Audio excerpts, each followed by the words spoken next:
Salam alaikum.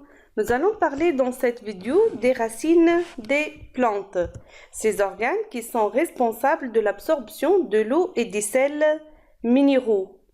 Donc on peut montrer ça par une simple expérience comme vous voyez ici. Donc on peut plonger les racines d'une jeune plante dans un tube à essai rempli d'eau. Après un certain temps, nous allons remarquer que la plante reste en vie et que le niveau d'eau dans le tube à essai va diminuer.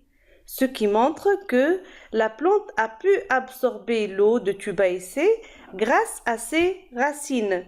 Donc, les plantes vertes absorbent l'eau par leurs racines. Voyons maintenant un peu l'organisation de cet organe. Pour cela, nous allons prendre une graine qui vient de germer. Donc, on voit ici la graine et la jeune racine qui vient d'apparaître. L'observation de cette racine à l'aide d'une loupe nous permet de faire le schéma suivant. Donc, comme vous voyez ici, c'est la graine et c'est la jeune racine. Donc, comme vous voyez, la jeune racine est formée de 3 parties. On a cette première partie qui est appelée la zone subéreuse. Puis la deuxième partie qui est appelée la zone pilifère. Donc, cette partie qui se caractérise par ces poils qui sont appelés les poils absorbants, al-awbar al-massa. Puis, on a la troisième zone qui est appelée la zone lisse. Cette zone lisse se termine par la coiffe. Si on fait une coupe transversale au niveau de la zone pilifère et on observe cette coupe à l'aide d'un microscope, donc on peut faire le schéma suivant. Donc, comme vous voyez ici, c'est la section de la racine. Et comme montre ce schéma, à la périphérie, donc on peut voir, à la périphérie de la racine, on peut voir une couche mince appelée l'épiderme de la racine. Donc, l'épiderme de la racine est formé par des petites cellules et des cellules géantes, des cellules qui ont cette forme. Ça nous rappelle quoi ces cellules? Ça nous rappelle quoi cette forme? Exactement, ça nous rappelle les poils absorbants. Donc, ces cellules géantes de l'épiderme de la racine ne sont que les poils absorbants qu'on peut les voir sur la zone pilifère. Puis, sous l'épiderme de la racine, on peut voir plusieurs couches de cellules qui forment ce qu'on appelle le cortex de la racine ou la zone corticale de la racine. Au centre maintenant de la racine, on peut voir ce cylindre qui est appelé le cylindre central. Ce cylindre central renferme plusieurs types de vaisseaux conducteurs. Donc, grâce à cette observation, on peut conclure que la racine est formée par 3 zones essentielles qui sont la zone subéreuse, la zone pilifère et la zone lisse qui se termine par la coiffe.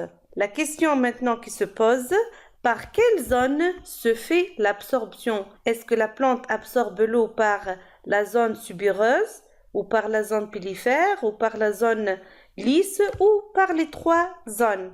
Pour répondre à cette question, nous allons faire les expériences suivantes. Donc, dans la première expérience, nous allons prendre un tube à essai rempli d'eau et d'huile et nous allons plonger les racines d'une jeune plante dans ce tube à essai de façon que la zone pilifère ait la coiffe dans l'huile et la zone subéreuse dans l'eau. Donc uniquement la zone subéreuse dans l'eau. Qu'est-ce qu'on peut voir après un certain temps?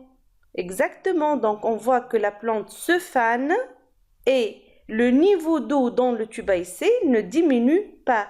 Donc, est-ce que cette plante a pu absorber l'eau?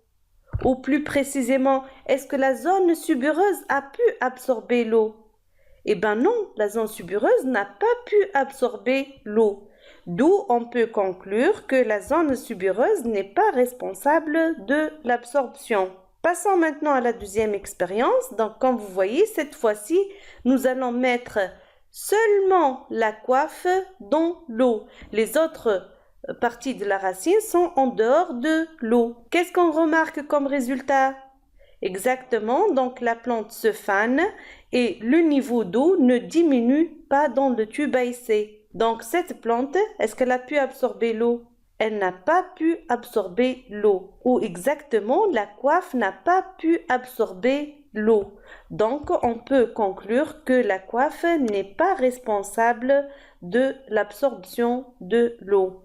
Passons maintenant à la troisième expérience. Donc, dans cette expérience, nous allons plonger uniquement les poils absorbants, la zone pilifère, dans l'eau, les autres parties de la racine dans l'huile. Qu'est-ce qu'on a comme résultat? Donc, la plante reste en vie et le niveau d'eau dans le tube à essai a diminué.